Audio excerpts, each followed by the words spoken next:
তিনি যখন রোদের মাঝে খোলা আকাশের নিচে হাঁটতেন, সাহাবারা তাকিয়ে দেখতেন আমরা ভীত সন্ত্রস্ত, আমরা এই রোদের মাঝে বাইরে যেতে চাই না, যেখানে ধান দিলে খই হয়ে যাবে, চাল দিলে মুড়ি হয়ে যাবে।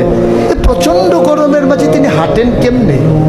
অবাক বিশ্বে উপরের দিকে তাকিয়ে দেখতেন নবী হেঁটে যায়, আর নবীর মাথার উপরে একটা মেঘের টুকরা ছায়া হয়ে হয়ে পাশে পাশে যায়।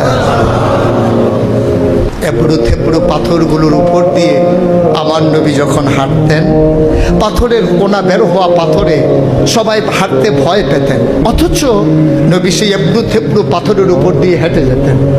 তারা চিন্তা করতেন নবীর কদমের নিচে এই শক্ত পাথর পড়লে উনি কি ব্যথা পান না? পরীক্ষা করার জন্যে পেছনে পেছনে অনেকেই দৌড়াতেন। দৌড়ে দৌড়ে নবীর কদম মুবারকের নিচে যে পাথর পড়ে গিয়েছিল ওরা হাতে তুলে দেখতেন নবীর কদমের সম্মানে শক্ত পাথর তুলার মতো নরম হয়ে গেছে। এ নবী আমার, এ নবী আপনার নবী, এ নবী আমাদের নবী। আমরা প্রাউড ফিল করি।